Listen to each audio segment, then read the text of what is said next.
This is Low Growl, the deepest voice in ASMR, and tonight I have the whispered version of the original sleep story, Harbor of Lanterns. So before I begin, get in a restful position. Relaxation is the point right now. I assume you may already be laying down. That's perfect. Close your eyes. All you have to do at this point is listen. So just breathe easy and let's relax together as I read to you The Harbor of Lanterns. There is a place where the sea folds inward and rests for a while. The waves do not crash there, but they arrive like tired travelers, slide up to the shore, sigh, and back again. Along the curve of that quiet bay, there is a small harbor that wakes up only at night. By day, it looks ordinary. Wooden docks, rope coils, fishing boats with chipped paint and names in faded letters. But when the sun goes down and the last streak of daylight softens into blue, something else happens. Lanterns appear. The first lanterns belong to the harbor keeper. Her name is Mara. Her coat smells like salt and pine. Her boots know every board in every dock. As the sky deepens, she walks slowly from post to post, lighting each lantern by hand. A quiet click as flint meets steel. A brief, tender spark. Then a warm circle of light that hums softly against the early dark. She doesn't hurry though. She lifts each glass door, touches the match to the wick, and waits until the flame steadies. The harbor likes this ritual. The wood swells slightly with the change in temperature. The ropes sigh. The boats rock a little closer to one another, as if to whisper good night. Out beyond the boats, the sea lies flat and dark and calm, like a folded blanket. Every few breaths, a ripple passes. It isn't loud. It's a gentle shiver of light and shadow that fades as soon as it arrives. When the lanterns along the docks are lit, Mara carries a small, round basket to the end of the longest pier. Inside the basket are the floating lanterns. They aren't large, but each one is no bigger than a cupped hand. They rest in shallow wooden frames with a little candle in the center and a protective ring of clear glass. Tonight, standing at the edge of the pier, is a man named Elias. He has come to the harbor because he has forgotten how to rest. In the city, his days were thick with noise.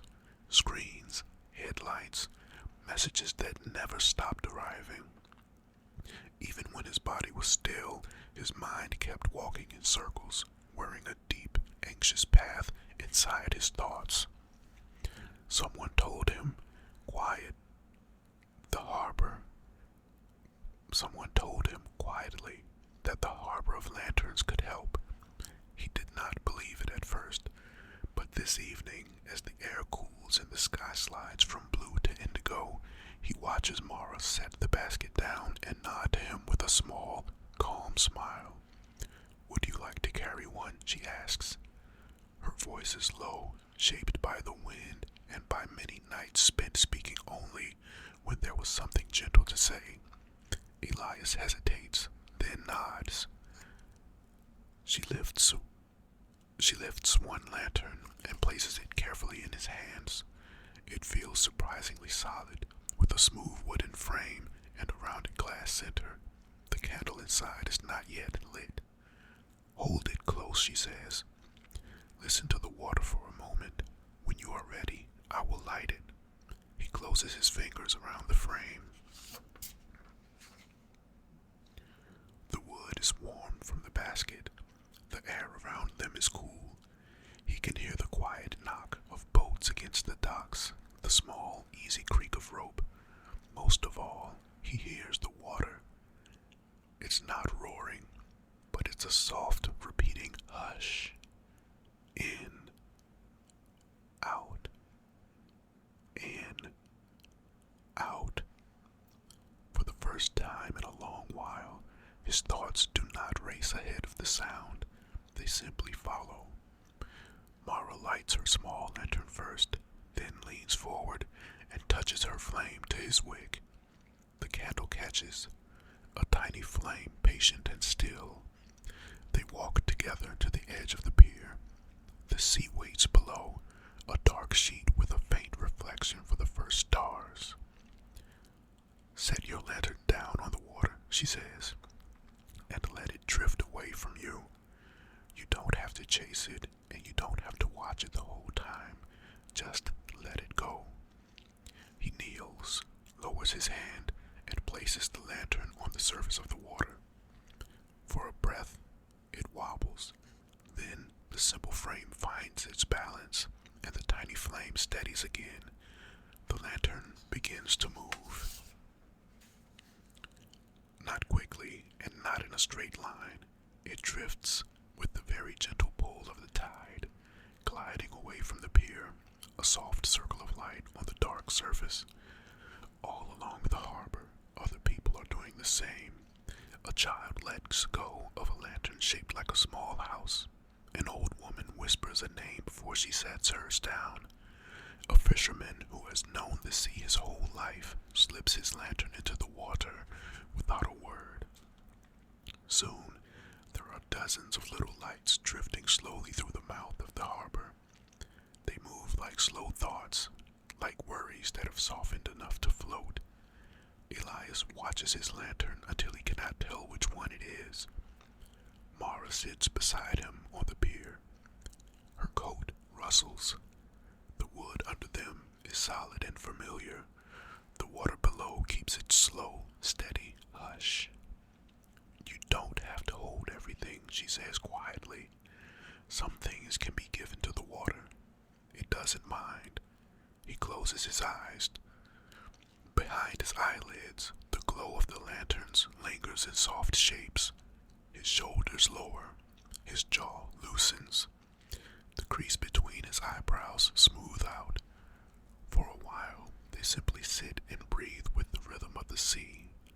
Later, when the lanterns have drifted far out, the harbor grows quieter still. The boat rests. The ropes lie still. The lights along the docks burn in small, respectful circles.